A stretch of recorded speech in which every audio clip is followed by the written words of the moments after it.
pangkutsinta. Naitapon ko kasi palpak. Dadaan ka pa talaga sa yung mga mistake guys ba. Hanggang sa perfect mo talaga yung pagluluto ng kutsinta. Normal lang yan guys. Subukan ng subok hanggang sa ma-perfect mo talaga ang guys, pagluto ng kutsinta. O diba, kita nyo naman ang ganda ng kalabasan guys.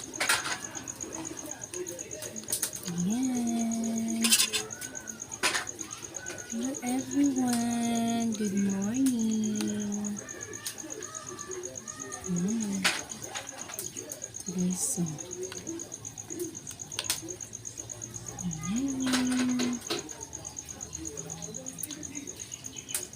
ko pa naman na ilagay guys kasi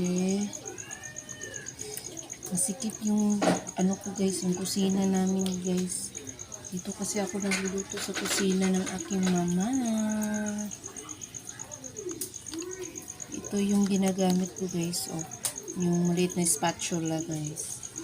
Ayan. So yan guys, marami ko na, second batch ko na ito guys. Yung pagtatanggal sa molder ng pang kutsinta. Ayan.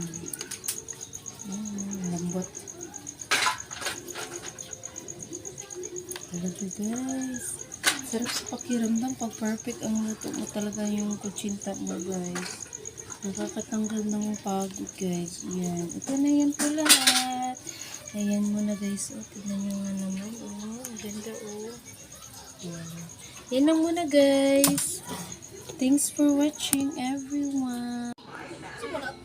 Hi guys! So nanatay customer today. So she's Ivana. Charot. Ivana.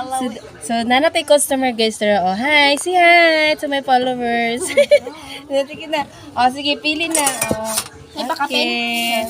Tara guys. So nagbinta kami ng 3.20 guys. Wait lang guys ha. Siyay sa kuwan. Ayan guys.